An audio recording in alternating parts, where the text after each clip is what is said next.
स्वागत है Kashyap competitive class में। मैं हूं एक कश्यप। अभी आप इस वीडियो को जो आप देख रहे हैं ये आपके इंडियन पॉलिटी भारत की राज्य व्यवस्था से संबंधित है, जिसमें भारतीय संविधान से संबंधित अभी जो सीरीज चल रहा है ये काफ़ी इंपॉर्टेंट है। अगर आप बीपीएससी 17वीं प्रारंभिक परीक्षा, बीपीएससी शिक्षक बहाली से भी अगर आप रिलेटेड हैं तो वहाँ भी ये सब काफ़ी यूजफुल क्वेश्चन होने वाले हैं। इससे पहले वाले सेट को देखने के लिए आप मेरे कश्यप कॉम्पिटिटिव क्लास के यूट्यूब चैनल पे जाइए और वहाँ पे प्लेलिस्ट बना हुआ है इंडियन पॉलिटी से, तो प्रीवियस जरूर आप देख लीजिए। इसके अलावा सोशल साइंस का भी प्लेलिस्ट बना हुआ है और आप कश्यप कॉम्पिटिटिव क्लास के फेसबुक पेज पर भी आप ये सारे वीडियो को देख सकते हैं। इसका पीडीएफ अगर आपको लेना है तो आप टेलीग्राम चैनल को ज्वाइन कर लीजिए। जो टेलीग्राम चैनल पे कश्यप कॉम्पिटिटिव क्लास से आपको ये टेलीग्राम पे अवेलेबल हो जाएगा पीडीएफ। और सबसे बड़ी खास बात क्या है कि जिस आप देख रहे होंगे यहाँ पे स्क्रीन पे एक इंडियन पॉलिटी एम लक्ष्मीकांत और भारत का संविधान सिद्धांत और व्यवहार, तो दोनों महत्वपूर्ण, अति महत्वपूर्ण किताब है। ये दोनों किताब के अध्ययन के बिना इंडियन पॉलिटी अधूरा समझा जाता है। तो एम लक्ष्मीकांत और एनसीईआरटी का अगर आप ऑब्जेक्टिव वे में अगर करना चाहते हैं तो आप जरूर मेरे चैनल के साथ जुड़ जाइए और लास्ट तक देखिएगा, क्योंकि हर एक क्वेश्चन काफ़ी महत्वपूर्ण है। तो बिल्कुल इसकी बीच में करने वाला कोई फैक्ट ही नहीं है, तो यहाँ पे आप लास्ट तक जरूर देखिएगा। चलिए देखिए, यहाँ पे शुरुआत करते हैं हम लोग क्वेश्चन नंबर 1 से कि भारतीय संविधान के किस संशोधन में धर्मनिरपेक्ष शब्द को जोड़ा गया था। इसका in which amendment of the Indian constitution the word secular was added. 52वां संविधान संशोधन, 42वां संविधान संशोधन, 44वां संविधान संशोधन, 86वां संविधान संशोधन। यहाँ पे आप जो देख रहे हैं जो संशोधन है ये आपका 42वां संविधान संशोधन है। 42वां संविधान संशोधन कब हुआ था? ये 1976 में हुआ था। 42वां संविधान संशोधन 1976 में हुआ था। ध्यान रखिएगा, भारतीय संविधान में धर्मनिरपेक्ष शब्द को 1976 में जोड़ा गया है। अभी आप जब देखते होंगे कि धर्मनिरपेक्ष शब्द राजनीतिक परिप्रेक्ष्य में भी बहुत बार उपयोग किया जाता है। तो यहाँ देखिए अब सेकेंड नंबर क्वेश्चन देखिए। सेकेंड नंबर क्वेश्चन क्या कहता है कि इनमें से संबंधित एक मिलान का गलत चयन करें। इनमें से संबंधित एक मिलान का गलत चयन करें। इनमें से कौन सा एक मिलान जो है वह गलत है? देखिए यहाँ पे select one related wrong topic related paragraph. इनमें से संबंधित विषय दिया हुआ है और संबंधित अनुच्छेद दिया हुआ है। देखिए, संघ का राज्य क्षेत्र अनुच्छेद 1 से 4 तक, नागरिकता अनुच्छेद 5 से 11 तक, मौलिक अधिकार अनुच्छेद 14 से 35 तक, नीति निर्देशक तत्व अनुच्छेद 36 से 51 तक। इसी का इधर इंग्लिश है union territory article 1 to 4, citizenship articles 5 to 11, fundamental rights 14 to 35, directive principle state policy 36 to 51। इसमें जो आपको गलत मिल रहा होगा तो देखिए ये सभी संविधान के भाग है। संविधान के भाग 1 में जो चर्चा है वो संघ और राज्य क्षेत्र का चर्चा है। संविधान के भाग 2 में नागरिकता का चर्चा है। संविधान के भाग 3 में मौलिक अधिकार का चर्चा है और संविधान के भाग 4 में नीति निर्देशक तत्व का चर्चा है। संबंधित जो आर्टिकल है इसमें सी नंबर जो आप देख रहे हैं अनुच्छेद 14 से 15 ये गलत है। मौलिक अधिकार भाग 3 में है और इसकी शुरुआत होता है अनुच्छेद 12 से लेकर 35 तक। ध्यान रखिएगा, ये क्वेश्चन पूछा भी जाता है 12 से लेकर 35 तक। तो मौलिक अधिकार का जिक्र होता है संविधान के अनुच्छेद 12 से लेकर 35 तक। चलिए आगे देखिए, हम लोग 3 नंबर क्वेश्चन को करते हैं। 3 नंबर क्वेश्चन देखिए कि भारतीय संविधान के किस भाग में संसदीय व्यवस्था का जिक्र किया गया है। संसदीय व्यवस्था अभी हम लोगों ने देखा कि संविधान के भाग 1 में संघ एवं राज्य क्षेत्र है, संविधान के भाग 2 में नागरिकता का चर्चा है और संविधान के भाग 3 में मौलिक अधिकार का चर्चा है। संविधान के भाग 4 में राज्य के नीति निर्देशक तत्व है और संविधान के भाग 4A या 4क में मौलिक कर्तव्य है और संविधान के भाग 5 में भारतीय संसदीय व्यवस्था का जिक्र किया गया है। ध्यान रखिएगा, भारत के संसदीय व्यवस्था का जिक्र संविधान के किस भाग में किया गया है? अगर प्रश्न पूछता है तो इसका आंसर हो जाएगा भाग 5। इसी का इंग्लिश में आप देख लीजिए, in which part of the Indian constitution the parliamentary system is mentioned, तो इसका हो जाएगा पार्ट 5। ठीक है, आगे चलिए 4 नंबर क्वेश्चन को हम लोग देख लेते हैं। 4 नंबर जरा क्वेश्चन देखिए कि भारतीय संविधान के किस भाग में नगरपालिका व्यवस्था का जिक्र किया गया है। भारतीय संविधान के किस भाग में नगरपालिका व्यवस्था का जिक्र किया गया है? चलिए यहाँ पे देखिए, भारतीय संविधान में कुल कितने भाग हैं? तो देखिए, भारतीय संविधान में मूल संविधान में 22 भाग थे। भारत के मूल संविधान जो 26 जनवरी 1950 को लागू हुआ था उसमें 22 भाग थे। अभी वर्तमान में भारतीय मूल संविधान में 25 भाग हैं।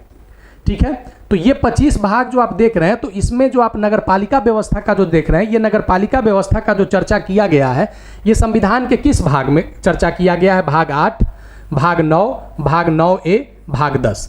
तो इसका सही आंसर होगा ऑप्शन नंबर सी, भाग 9A में। भाग 9A में नगरपालिका का चर्चा किया गया है। चलिए आगे नेक्स्ट क्वेश्चन को हम लोग देखेंगे। नेक्स्ट क्वेश्चन देखेंगे कि इनमें से कौन सा कथन गलत है। इनमें से कौन सा कथन गलत है? महत्वपूर्ण क्वेश्चन है, स्टेटमेंट बेस्ड क्वेश्चन है। पंचायत की शक्तियां, प्राधिकार एवं जिम्मेदारियां संविधान की 11वीं अनुसूची में वर्णित किया गया है। संविधान में कुल कितने अभी वर्तमान में अनुसूची हैं? 12 अनुसूची है। तो टोटल कितने अनुसूची हैं? 12 अनुसूची हैं। और मूल संविधान में 1950 वाले संविधान में कितने अनुसूचियां थे? तो 8 अनुसूचियां थे। तो यानी यहाँ पे जो चर्चा कर रहा है कि पंचायत जो है वो 11वीं अनुसूची में वर्णित है। बी कहता है कि पंचायत के पास 29 विषय कार्यान्वित होते हैं। ठीक है, एकदम ध्यान रखिएगा, ये सब बीपीएससी प्रीवियस में भी क्वेश्चन पूछा है। तो पंचायत में 29 विषय हैं। और सी कहता है कि संविधान की 12वीं अनुसूची में नगरपालिका की शक्ति, प्राधिकार और जिम्मेदारियों की चर्चा किया गया है और नगरपालिका के पास 18 विषय कार्यान्वित है। तो पंचायत में 29 विषय और नगरपालिका में 18 विषय। तो क्या यह भी सही है? या डी कहता है कि 73वां संविधान संशोधन के तहत नगरपालिका को 12वीं अनुसूची में जोड़ा गया था। यहाँ पे आप देख रहे होंगे कि जो डी नंबर है वह गलत है। 73वां संविधान संशोधन के तहत नगरपालिका नहीं जोड़ा गया था, बल्कि 73वां संविधान संशोधन के तहत 1993 में पंचायत को जोड़ा गया था। पंचायत आया था 11वीं अनुसूची में, और 1994 में 74वें संविधान संशोधन, ऐसे 93 में, लेकिन 94 से वो लागू हुआ था। तो 1994 के 74वें संविधान संशोधन के तहत 12वीं अनुसूची में नगरपालिका आया। तो 73वां संविधान संशोधन नगरपालिका से नहीं, पंचायत से रिलेटेड है। आइए चलिए आगे देखते हैं हम लोग 6 नंबर क्वेश्चन। 6 नंबर क्वेश्चन को जरा देखिए कि भारतीय संविधान के प्रस्तावना में जिस न्याय का चर्चा किया गया है। देखिए, भारत के जब संविधान की प्रस्तावना को आप पढ़ेंगे तो उसमें न्याय शब्द का जिक्र किया गया है। तो भारत के संविधान में प्रस्तावना में जिस न्याय का चर्चा किया गया है वह किस देश से अपनाया गया है?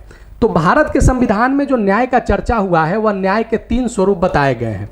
कौन कौन सा न्याय? एक सामाजिक न्याय। कैसा न्याय? सामाजिक न्याय। दूसरा कौन सा न्याय पे चर्चा हुआ है? तो आर्थिक न्याय। और तीसरा कौन सा न्याय पे चर्चा हुआ है? तो राजनीतिक न्याय। यही आपके प्रस्तावना में न्याय जो शब्द जो आता है वह 3 इसके क्लासिफिकेशन हो जाते हैं, सामाजिक न्याय, आर्थिक न्याय और राजनीतिक न्याय।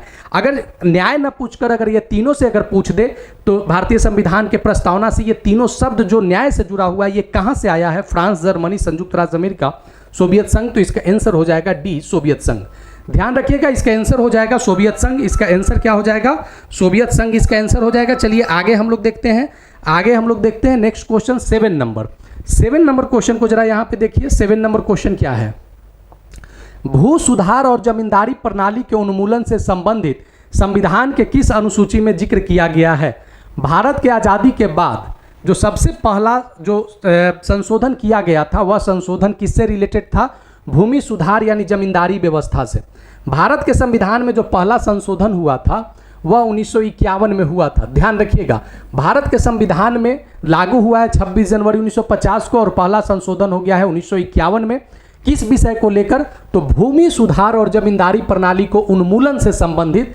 तो इसका जो जिक्र किया गया है वो किस अनुसूची में जिक्र किया गया है? संविधान की 3री अनुसूची, संविधान की 4थी अनुसूची, संविधान की 9वीं अनुसूची, संविधान की 10वीं अनुसूची। संविधान की 9वीं अनुसूची में ध्यान रखिएगा, संविधान की 9वीं अनुसूची में जमींदारी प्रणाली उन्मूलन से संबंधित है, जो संविधान के प्रथम संशोधन से रिलेटेड है। तो 8 अनुसूची पे जो हम लोगों ने चर्चा किए ही थे कि 1950 तक 8 अनुसूची था, यानी उसके बाद जो अनुसूची जोड़ा गया वह वर्ष 1951 में 9वीं अनुसूची को जोड़ा गया था। संविधान की 10वीं अनुसूची किस पे व्याख्या करता है? तो ये थोड़ा सा महत्वपूर्ण है, ये दल बदल कानून पे चर्चा करता है, एंटी डिफेक्शन पे ये चर्चा करता है। चलिए आगे देखिए नेक्स्ट क्वेश्चन 8 नंबर। संविधान के 92वें संविधान संशोधन अधिनियम वर्ष 2003 के तहत इनमें कौन सी संवैधानिक भाषा को नहीं जोड़ा गया था? देखिए, भारत के संविधान पे अगर आप स्टडी करते हैं और संवैधानिक भाषा पे अगर आप चर्चा करते हैं तो भारत के संविधान में कुल कितने संवैधानिक भाषा वर्तमान में है? तो भारत के संविधान में कुल 22 संवैधानिक भाषा है, 22 कॉन्स्टिट्यूशनल भाषा है, ठीक है, जिसको संविधान के द्वारा दर्जा दिया गया है। भारत में भाषाओं का भारत जो है वो जननी रहा है। यहाँ पे लगभग 4000 से अधिक क्षेत्रीय भाषाएं बोले जाते हैं, लेकिन यहाँ पे कितने भाषाओं को संवैधानिक भाषा का दर्जा दिया गया? तो 22 भाषा को दर्जा दिया गया है, यानी अभी तक 22 भाषा है। तो यहाँ पे एक संविधान संशोधन हुआ है 92वां संविधान संशोधन 2003 में, और भाषा से संबंधित ये 2003 का बाद अभी कोई संशोधन नहीं हुआ, यानी 2003 तक इतने कुल संख्या में 22 भाषा आधिकारिक रूप से हो चुके थे। तो इसमें से कौन सी संवैधानिक भाषा 92 अनुसंधान संविधान संशोधन में नहीं जोड़ा गया था? बोडो, डोंगरी, मैथिली, संथाली, कोंकणी एवं मणिपुर।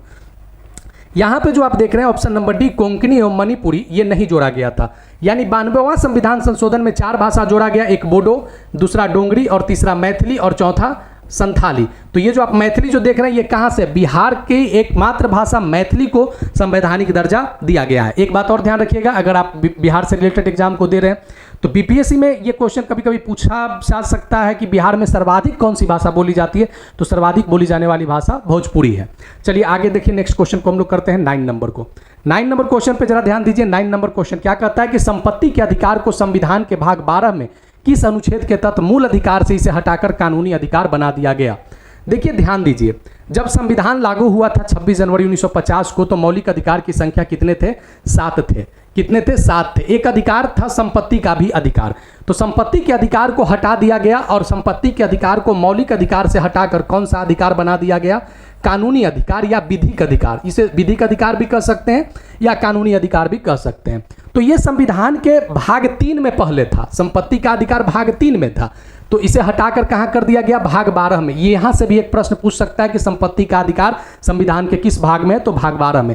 अब पूछ सकता है कि किस अनुच्छेद में चर्चा किया गया है, तो अनुच्छेद 300 क्लाउज ए में, ठीक है, ए या क में, ठीक है, ए या क में। तो ध्यान रखिएगा, महत्वपूर्ण क्वेश्चन यह भी रहा है आपका 10 नंबर।